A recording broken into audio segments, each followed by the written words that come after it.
Hi friends, Miss Erin with the Do Good Movement. I wanted to introduce you to my dear friend, Erin. She is a pancreatic cancer survivor, 10 years in the making. She has truly impacted my life, showing me the strength, the courage, the determination that somebody has to not only beat cancer, but to bring in such positivity, such great perspective into life and into this world. So today I took some time out to interview her and hear her story of diagnosis, her story of treatment, and her story of after. What is it like to live a life after a cancer that has taken so many other lives? So let's give a listen.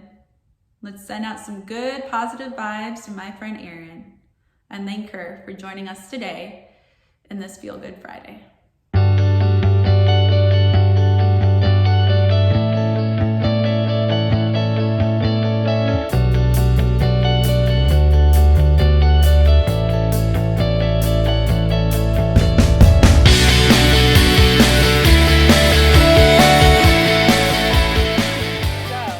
First of all, thank you, Erin, for coming to meet with me and interview to help people learn about pancreatic cancer. And I think more importantly, so that there's survivors, right? And there's people that make it through. And I just want to educate people on all aspects of what it means to have a pancreatic cancer diagnosis, to go through treatment, and then kind of the after you do all that, what's life like, and how do you learn from this, and how do you make it meaningful into life as you continue to go? So that's my thought. But before we get into the questions, do you mind just doing a little intro, your name, maybe your age if you're comfortable,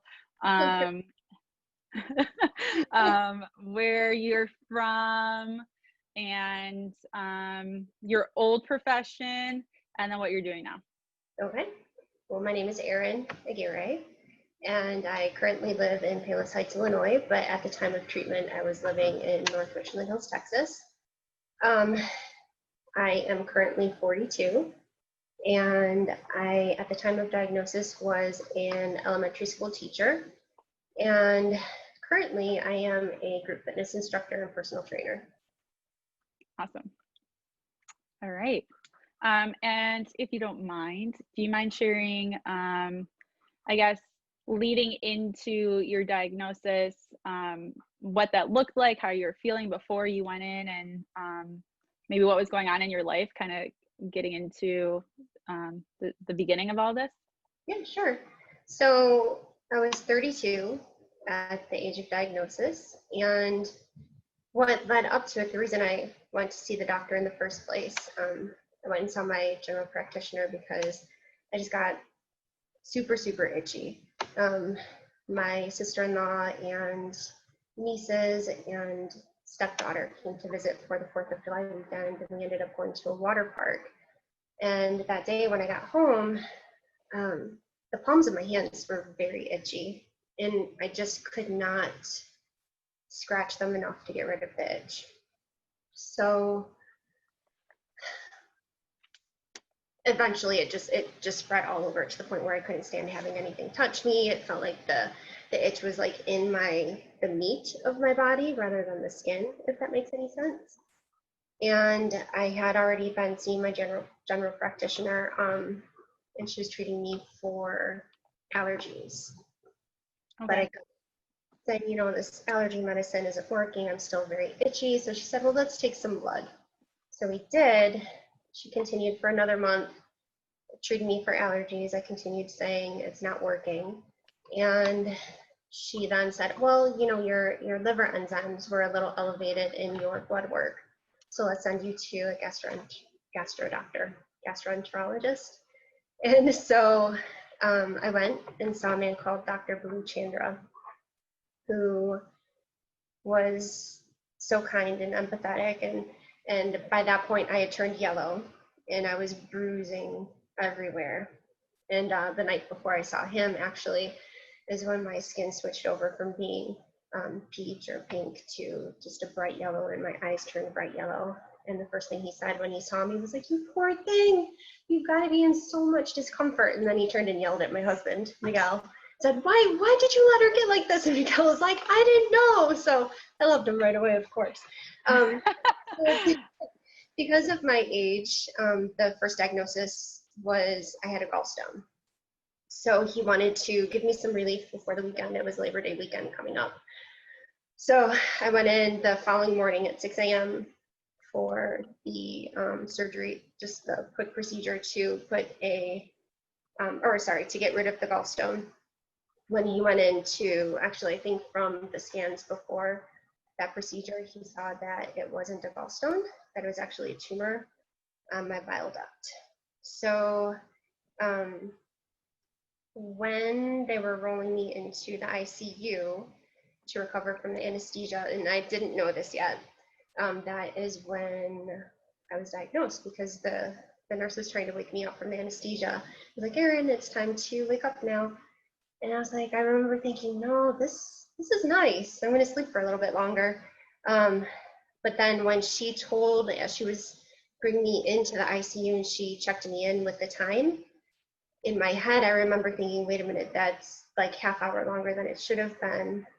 So, and then I opened my eyes and I looked at her and I said, "What's wrong?" And she was like, well, let's just get the doctor in here. The doctor's going to come in and talk to you. So I waited for a little bit, and then the doctor came in, and that is when he sat down and he was like, "Erin, we went in there to get rid of the gallstone, but it turns out that it wasn't a gallstone, it's a tumor on your bile duct. And I put a stent in to give you some comfort over the weekend until we can move on." And and then that's when I was diagnosed, actually at that point, with periampullary adenocarcinoma, which is basically a fast growing cancer on the bile duct. And that was it.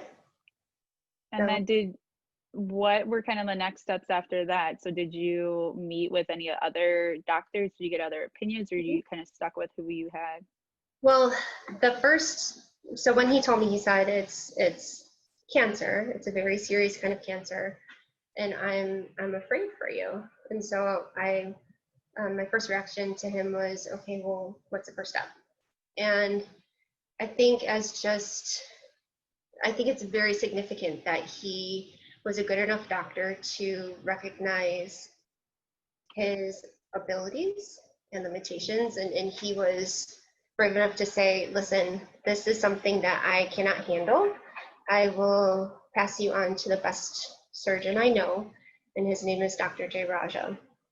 So I recovered for a couple days in the hospital, and then, so that was September 3rd that I was diagnosed, and within a week I was in to see Dr. Jay Raja, who, again, at that point I was diagnosed with periampullary adenocarcinoma, and it just happened to be the same kind of procedure to address that as it is to address pancreatic cancer, so that's the Whipple surgery.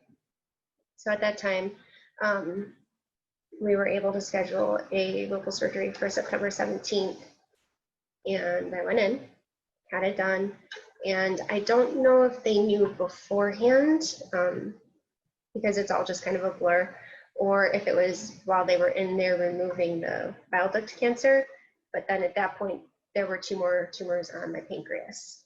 And so then I was diagnosed with pancreatic cancer. And then what were your initial thoughts from being told you had it to, even going through those first few steps? How did you process that? I think that I come from a strong family who has always been, okay, there's a problem, how do we get to the next level of fixing it? So that was always just my focus. Okay, this is the diagnosis, what's the next step? So then after the surgery, it was like, well, we need you to get up out of bed and walk once a day. So I got up and walked twice a day. And the next time he saw me, it was, okay, we need you to walk 4 times a day, so I would get up and walk 8. So I think my reaction was basically just taking one step at a time and trying to do a little bit more. And I think it was kind of trying to prove to myself a little bit at the time too that I was strong enough to handle it. But just taking it one step at a time and just trusting the doctor and doing whatever he told me to do. Was there a lot of knowledge? Because that was about 10 years ago, right? Compared to Mhm. now, I'm assuming not as much, or maybe there's been no real growth in research, but I would assume there's been a bit. But on that end, like, they tell you not to go online and Google and find all the things out that you can find. Yeah. Did you steer away from doing stuff like that, or did you? And how did that impact you? Well, for a little while, I was good about staying off the computer because that's what they told me to do. But then curiosity got to me, and I did go on. And at the time that I was diagnosed for the periampullary adenocarcinoma, it was a 20% chance of survival. And for the pancreatic cancer, it was a 4% chance of survival. I believe there's been quite a bit of advancement because I think this is why I don't know if they knew I had, actually, no, they had to, because there was a tech, this does not reflect at all upon my doctors, okay? But there was a tech right before my surgery who did a endoscopy. So he must have, I don't know if he was referring to the pancreatic cancer or the endocrine or the bile duct cancer, but he told me for me to go home and get my stuff in order. But so since then, that the imaging has gotten better so that they can detect it a little sooner. I know that there's been advancements in treatment, and I know that the percentage of survival has gone up considerably, but there's still a lot of room to work. Yeah, I'm sure. Well, I'm just learning about more and more people closer by that we know that have been diagnosed, or the celebrities of the world who are getting impacted by it now too, and kind of top of mind more so. What for you, when you get into moments like that, it's like that fight or flight response, and it sounded like you weren't gonna you weren't gonna run away from it. Obviously, you had to go right and move forward. Was there any routines that you created? I mean, I know obviously the doctors are telling you to walk and do all these things, but was there anything else that helped you along the process that you felt really made a difference in your care and your treatment and how you got through the diagnosis and treatment too? I think a lot of what helped me move forward was just realizing that I have no control over anything right now. So there was no sense in me worrying or putting too much thought or effort. I was set up with an incredible doctor who then set up an incredible team. So from there, as far as medical goes, I chose to just put complete faith in them. As far as trying to control the situation, I just put complete faith in God and realized that the more I worry over it, it's not going to help anything. My family and my friends took over everything else. So as far as setting a routine, no, I think I just really focused on getting into a mental space where I could let go of some worry and only allow space for positivity and determination. That's I guess awesome. if that makes sense. Yeah, that's good. I like that. Routine, just trying to get like a really strong mental mindset. And I was able to do that by allowing God and the people in my life to take over everything physically. And how was that as someone in it, right? Because I have the experience of caring for my mom, being a caregiver. What is it like to have all these other hands on board helping you out? How does that make you feel? How did you see them dealing with it as well? Did that play an impact on your positivity? Like, did you have to put up some type of, not necessarily walls, but at least boundaries to like be a support for them too? You know what I'm trying to say? I honestly think it's probably harder on the caregivers, if that makes sense. Because I feel like it's nature to want to help somebody, especially if you love them and you see them in need. And it's got to be so hurtful and frustrating not being able to fix it. You know what I mean? Yeah. Um, I think for the caregivers, it's got to be the hardest. And I forgot your question. It's okay. You pretty much answered it. Well, what on hardest, what was the hardest part of your treatment? Say that again? What was the hardest part of your treatment overall, like, Oh, my or overall experience, even with the diagnosis? Well, I think that, like I said, I had so much help. So for me to say that anything was really difficult, honestly, it was just getting myself to eat. I know that sounds so simple, but when you're not feeling well, or, this was basically when I was getting radiation and chemo, I just didn't want to. But I needed to, because if I lost any more weight, they were going to stop treatments.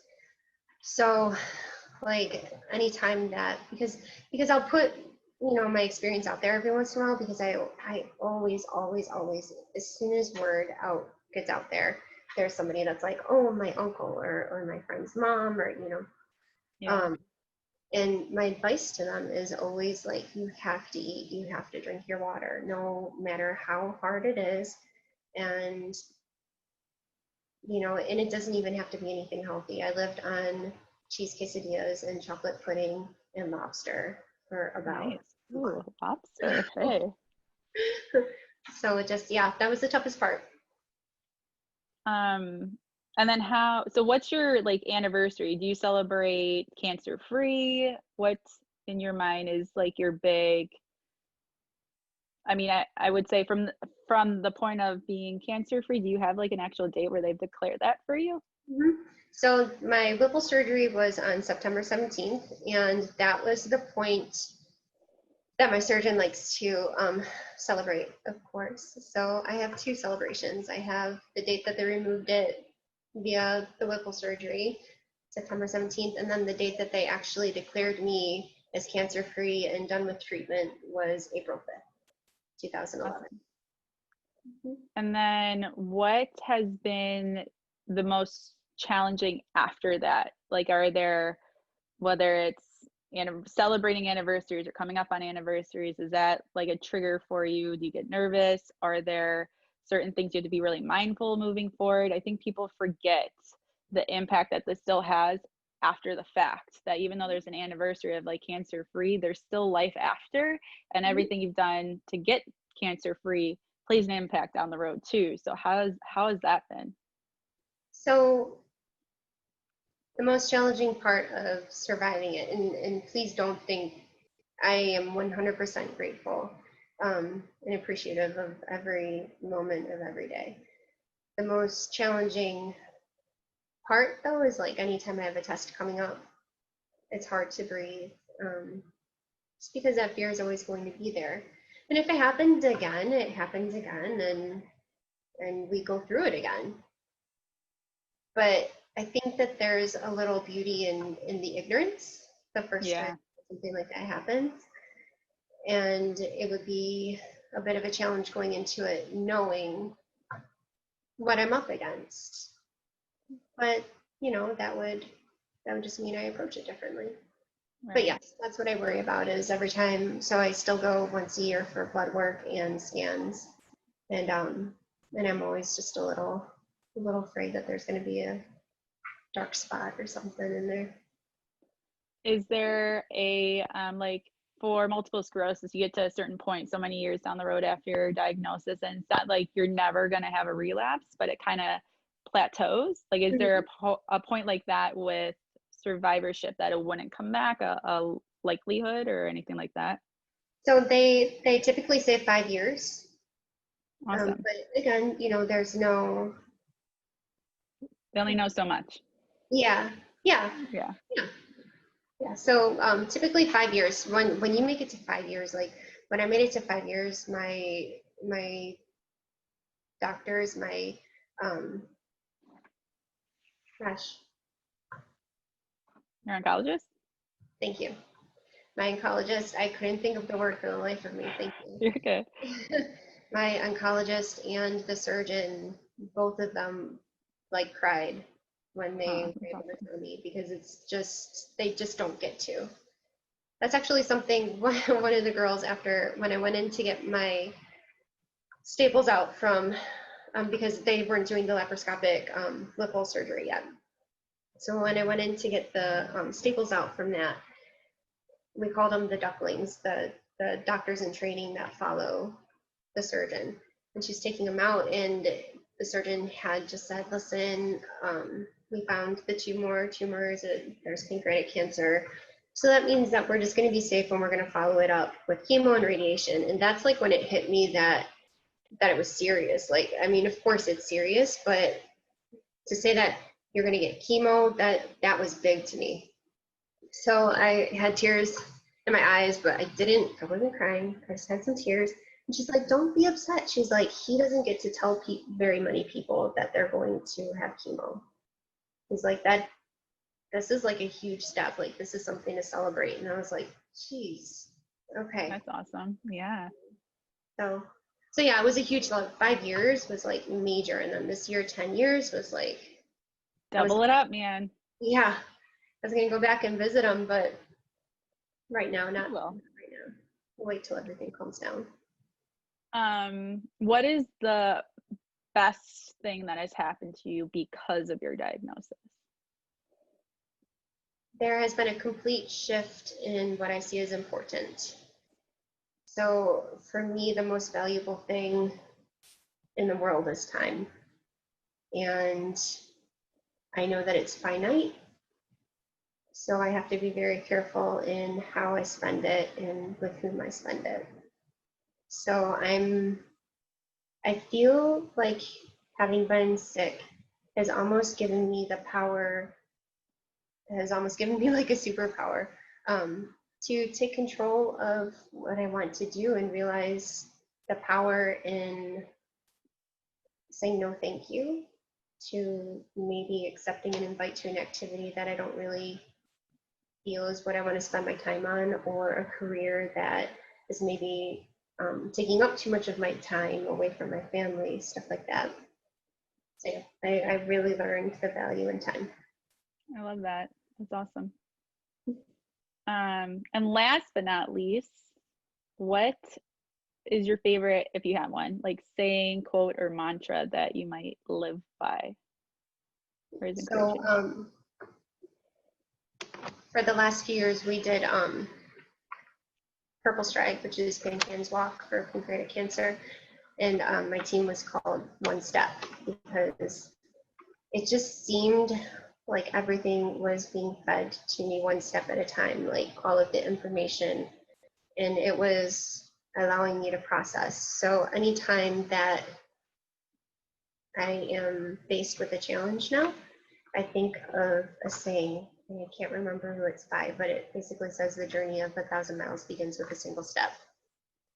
That's awesome. One foot in front of the other, that's it. That's a good one. And that is a half truth. I actually have one more question. Okay. As this is mainly for all my kiddos throughout all my different schools, so we'll be reaching probably over 1,000 kids with your story. Wow. No pressure. What advice, what encouragement can you provide to them in ways that they can make a difference, whether it is getting involved with organizations like PanCan or other organizations, whether it's cancer, if they love animals, like what do you feel is the power in spreading kindness? Wow, the power in spreading kindness.